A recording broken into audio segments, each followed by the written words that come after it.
ba'da isya teras salat witir ulah nyaho HP langsung kulembeh ibu teh bari nyungkeun ka Gusti Allah dina manah Gusti abdi teh geus kolot Gusti hayang tahajud batur geus bisa tahajud abdi mah tahajud tahajud iraha abdi hayang bisa tahajud atuh Gusti gugahkeun abdi jam 2 we Gusti hayang tahajud Gusti bari bener eta teh dina hate teh keuyeung dina hate hayang tahajud keuyeung Gusti gugahkeun we abdi mah tabuh 2 we Gusti hayang tahajud pasian abdi kakiatan keuyeung dina manah tong aya kamaksiatan nalika bobo bakal digugahkeun Gusti Allah mah bakal harita keneh lamun urang kiat gugahkeun jam 2 gugah jam 2 Gusti abdi teh hayang jiga batur geus parwasa bulan Rajab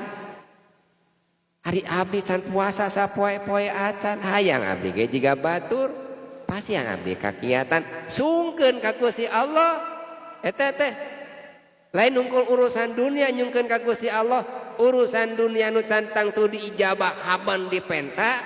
teu cukup ngadoa tahajud datang ka kiai alik mah ka Garut di udag-udag, ka Cirebon di udag-udag, ka Banten di udag-udag, makam karamat di udag-udag, hayang naon eta teh? Hayang menang dunia bari teu hasil-hasil.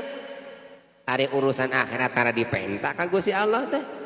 Da tara menta urusan akhirat tah kajeun teh teuing rek tahajud teu tahajud oge. Kajeun teh teuing rek puasa teu puasa oge. Kajeun teh teuing rek duha teu duha oge. Kajeun teh teuing rek maca Quran teu maca Quran. Nu penting mah wareg beuteung kan gitu ya loba pamake budak we sarehat cukup sakitu akhirat kumaha jaga we cakap sakitu naon margina sabab urang teu boga tujuan itu Bu dina salat teh aya lillahil ta'ala teh kadadugeun ka dinya usolli fardhu dhuhri 4 rakaat mustaqbil qiblat fardhu lillahi ta'ala tujuan urang teh ka Allah lain kana haliah dunya lain cicing di dieu kade sanes di alam dunya tas kitu teh dina salat teh urang teh kedah anceg teu meunang salat fardu bari calik lamun salat